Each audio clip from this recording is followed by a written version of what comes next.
My name is Kaspar. I am 86. After that scene on the street, I stopped hearing the world the way I used to. It was as if the sound had been turned off, leaving only a low hum into which thoughts drown. I didn't cry, I couldn't. Tears die where shame is born. But that day something else died, the last shred of humility. When I went home, I rested my palms on the table and stood still for a long time. It seemed to me that I could hear the air crackling. The silence was electrified. Not like emptiness, like an instrument. I realized, now it was on my side. I slowly took off my coat, hung it up straight, thoughtfully. Every movement was attentive, focused, as if I were performing a ritual that sets a mechanism in motion. I went to the old mirror in the hallway. It wasn't my grandfather looking at me. It was the look I had seen 30 years ago when I signed an agreement with people no one dared to name out loud. Then I was defending my own. Now, I will take away what belongs to someone else. Not by shouting. Not by force. By reason. By coldness.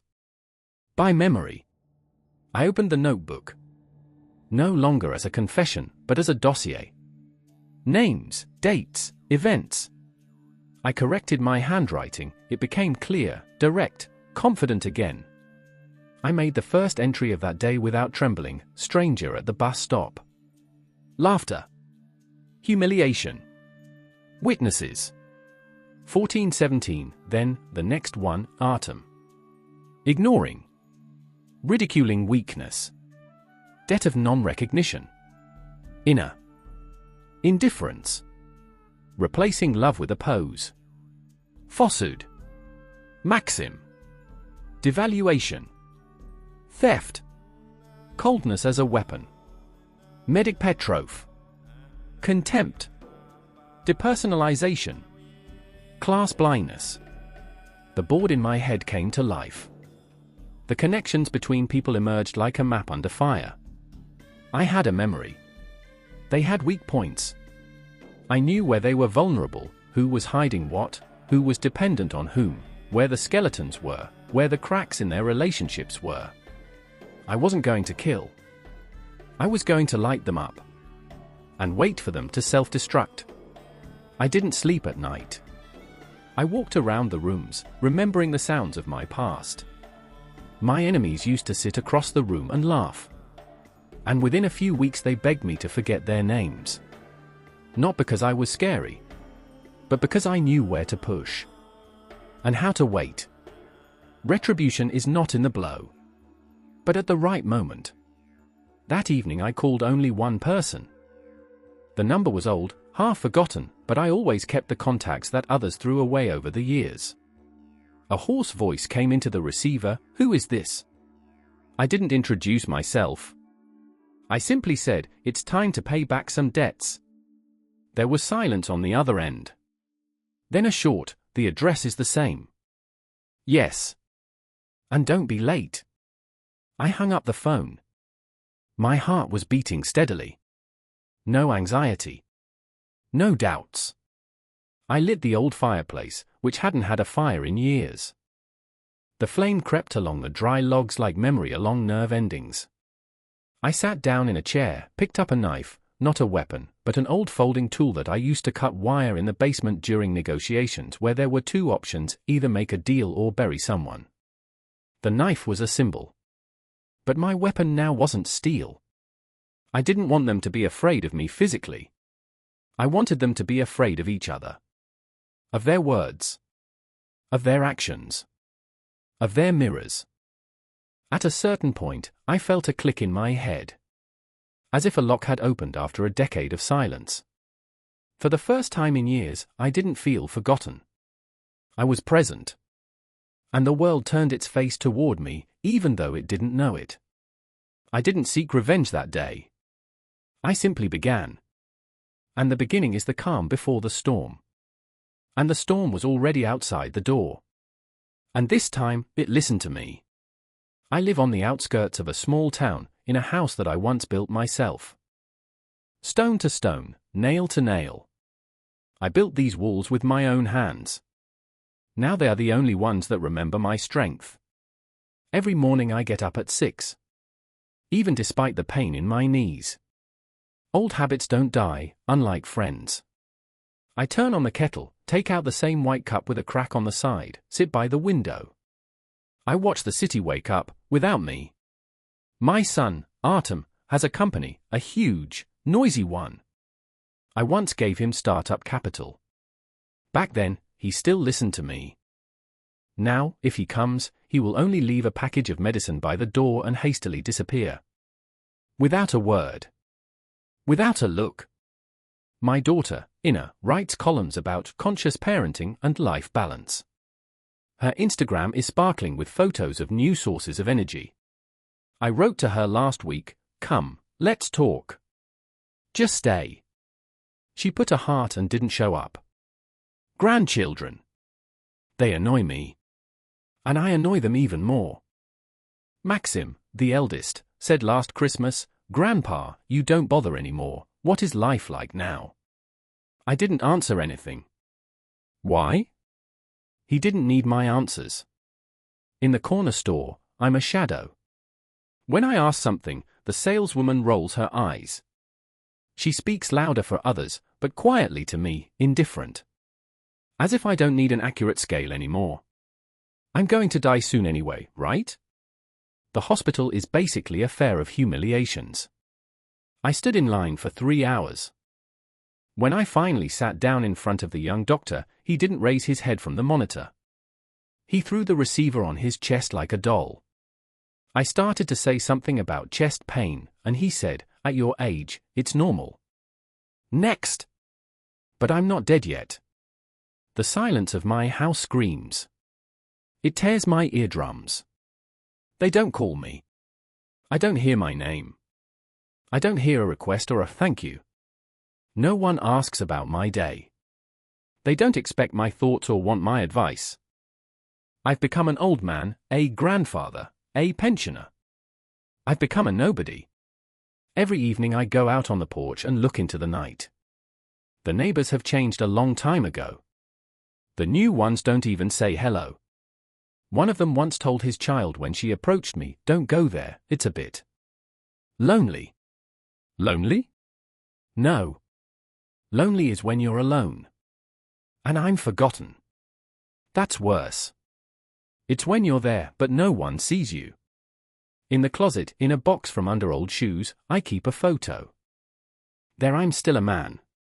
A straight back, a sharp look, a suit. There I am, strength. There I was, the one who was feared, but also respected. The one who made decisions. The one whose word mattered. Now I ask, and I hear silence. I fall, and they don't pick me up. I look, and in the eyes of others I see only pity.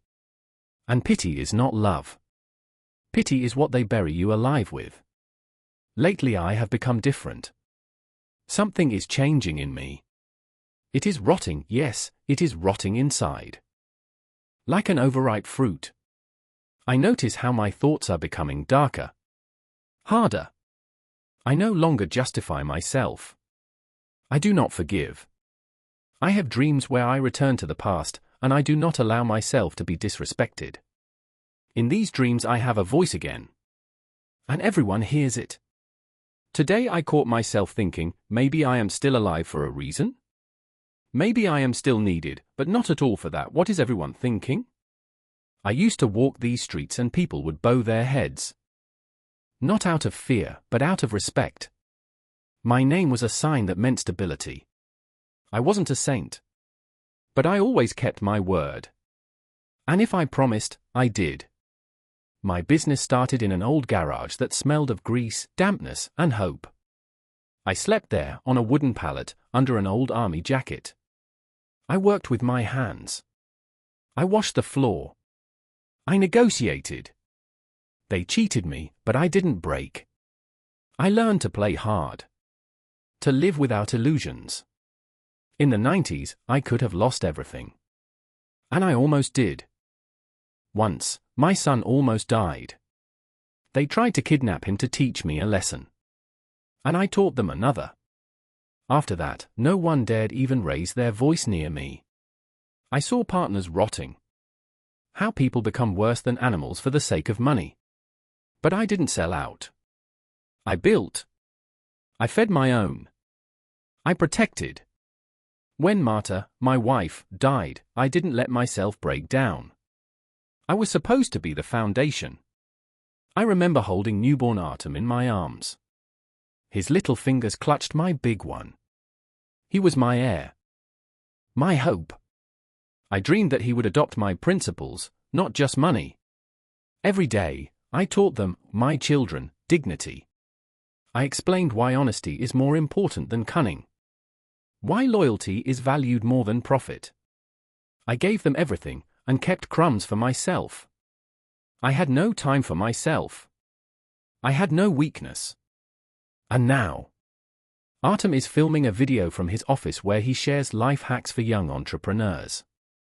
He says he achieved everything himself. He forgot how I forced myself to take out loans so that he could have his first car. He forgot how I stayed up all night reading tax laws to save his company. She says she lives in harmony with herself. But how can you sleep peacefully knowing that your father is alone, sick, almost blind, sitting at home and waiting? Waiting like a dog in front of the door. I was once a wolf. And I became a shadow. I remember how I once fought.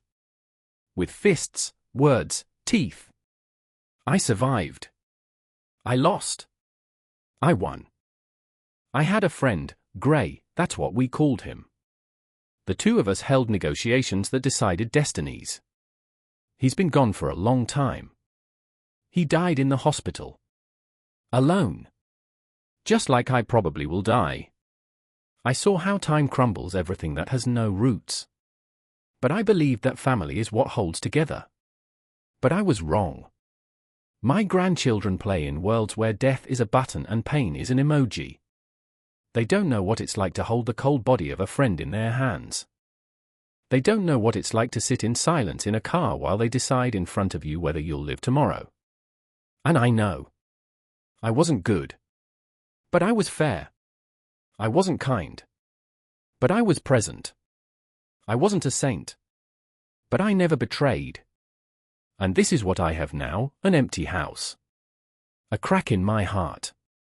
And memories that hurt more than wounds. Do you know what I'm most afraid of? That one day I'll just collapse into myself. And no one will notice. That my house will become my grave. And my children will only arrive after the call from the morgue. And they'll say something like, he was strong. But time took its toll. But time didn't take it. They took it. With indifference. With oblivion. I'm no longer bending. But I'm not standing either. I'm like suspended in midair. But inside, something is already stirring again. The same that once helped me survive. And I think, what if this game isn't over yet? What if my last lesson is the most important? I learned to wait. But not for calls, but for indifference. Each new day brings it with it, like a postman who knows he has brought bad news, but smiles anyway. Recently I fell in the bathroom. I hit myself so hard that blood covered the tiles. I lay like a stone for almost an hour. The phone was in the kitchen. When I was able to get up, I turned on the TV, just so that something would speak to me. And it was screaming about discounts and athletes' victories. I called Artem. I said, son, I fell, I feel sick. I'm in a meeting right now, Dad. Can you bear with me for a bit? I'll write later. I didn't write. Ina texted me 3 days later, are you feeling better? Without a question mark. As a statement. Like a bureaucracy of feelings. I went to the hospital alone. At the clinic, they didn't hear me. Or rather, they didn't want to hear me. The doctor said, you should move less. Your function is to rest. Give way to the young. And I didn't ask for the way. I asked for respect. In the minibus, a girl said loudly, these old people always get on at the worst possible moment. I felt ashamed, although I didn't do anything. Although I arranged this route once, my company was building a depot. The other day, Maxim, my grandson, came, sat at the table and said contemptuously, "Do you know, grandfather, that the world has changed? Now intelligence is more important than muscles. You did everything according to concepts, and that doesn't work anymore." I was silent. And something creaked inside me. No, not bones, conscience. Because I thought I had raised a man. But he had raised a cold. He took my old watches, the ones I had collected for years, and sold them. Without my permission. When asked, why? He replied, "You don't need them anymore, grandfather.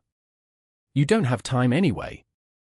That was the first time I wrote in my diary, Maxim. September 17th. Sale. Contempt. 9:42 p.m. Such entries became a habit. I wrote everything, inner, didn't answer the call, Artem, cancelled the meeting without explanation, Dr. Petrov, ignore, humiliate, manipulate. I didn't swear. I didn't scold. I just wrote. I recorded. As if I was putting together a puzzle. The neighbors laughed behind my back. I heard one person say to the other, "He's writing everyone down like a madman. A little more, and he'll start killing on the list." And I've been killing for a long time. But not bodies. I was killing trust. In myself. I stopped asking. I stopped calling. Until that day happened. I stood at the bus stop, breathing heavily. The packages tore, oranges rolled down the road. People were walking by. I raised my hand like a child and said, "Help me, please." One guy looked at me and laughed, "Old man, are you still walking by yourself? Why are you shaking? Go to the nursing home already." And then something happened. No screaming, no anger.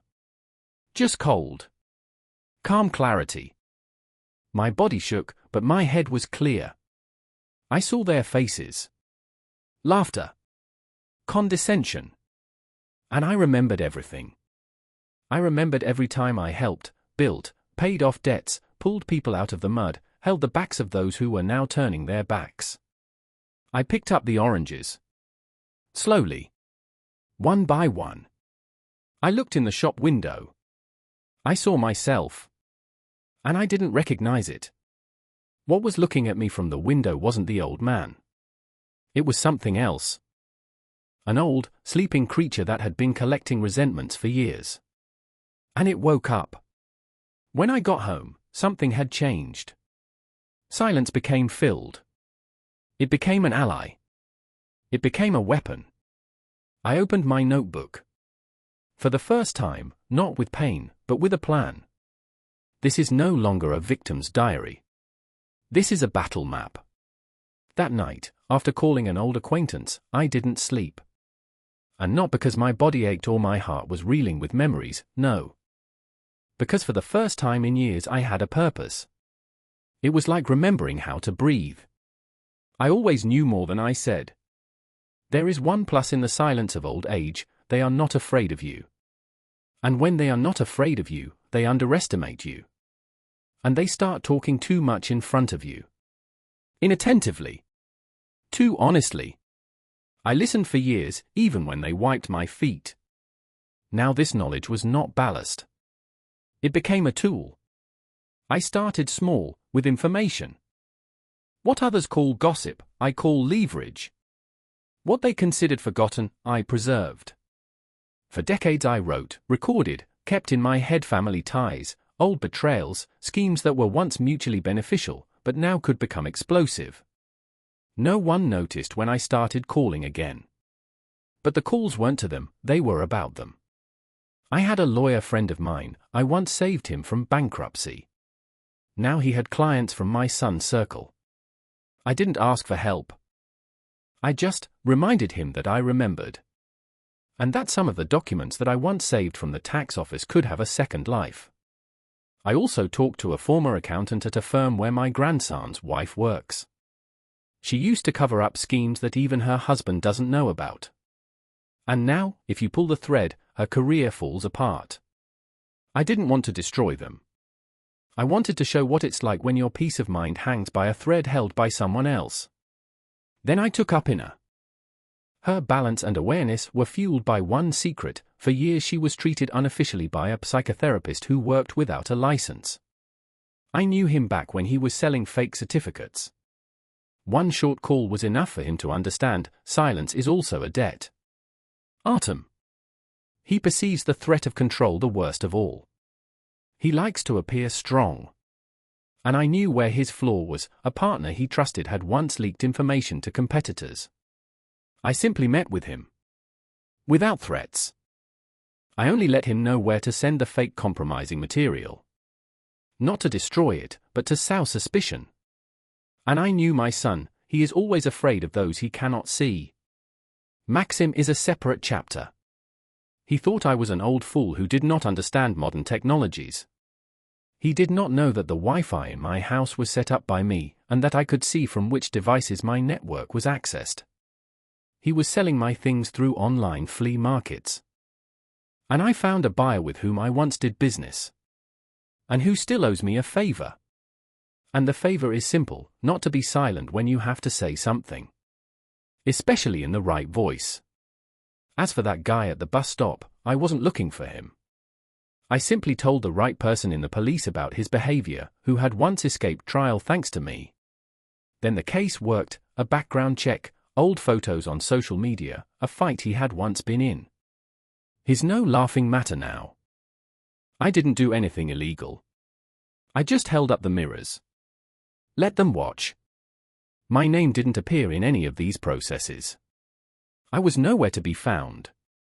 But my trail walked before them, like a shadow they sensed but didn't see. A different silence came over my house. Not empty, tense, strong, alive. I heard it walking with me, like an old dog that had finally waited for an order. Today, for the first time in many years, I sat down in a chair not as a shadow, but as a master. A notebook lay in front of me. And each line no longer hurt, it breathed. It was a map of the road I had taken without witnesses. I will not shout. I will not hit.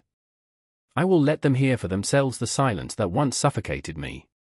Now it is their turn. Because I have returned not as a victim, but as a shadow that knows how to wait. They still don't notice me. But now they're afraid. Not openly. Not directly. But when I enter the room, some people involuntarily straighten up. Some look at the floor. Some even stop the conversation, as if I might hear something I shouldn't. But I've heard everything for a long time. I'm the one who doesn't ask. And that's why I know more than I need to. Artem now calls often. His voice is calm, but there's tension in it. He speaks like a son who wants to be caring, but doesn't know, isn't it too late? How are you, Dad? Did you eat today? I answer dryly. Because he's not calling out of love. He's calling because someone in his office told him about an old story that suddenly surfaced again. Inna started coming. With cakes, books, with words about rethinking. She says she's reading psychology again. And that she feels bad about the way she ignored me. I listen. I nod. But I don't forgive her. Because forgiveness is a gift. And she didn't deserve gifts. Maxim. He doesn't feel like being arrogant anymore. The university asked about his scholarship. Not because of me directly, but because of the person whose neck I once saved. It turns out that being a bore has consequences when your enemy's grandfather plays long games better than you. The neighbors became more cautious. One even said, "Good afternoon, Mr. Kaspar." And there was more fear than respect in this, sir. And you know, I wasn't offended. Because cold respect is better than warm contempt. I didn't do anything for which they could be imprisoned. I was simply reminding. With my silence. With my shadow. With my knowledge. I was, and will be. In their memory. In their mistakes. In the mirrors that they are now afraid to look into for too long. I didn't take revenge with fire. I took revenge with light. Now they know, the silence they considered weakness was only a pause before the music. The look they called empty was simply endured. And the hands that shook remembered how to hold heavier than they ever carried. I do not expect gratitude. I do not want an ovation. I do not even want to be loved. I want to be no longer despised. Because old age is not the end. It is a test. And I passed it. Now I sit in a chair, looking out the window. The trees are the same as they were, but I am different. And those who used to pass by me now look back cautiously. I am here again. Not because they said we need you, but because I reminded, no one has the right to write off a living person, even if he is silent. And my silence now has weight. And it is listened to. Subscribe and like, and send the video to your friends.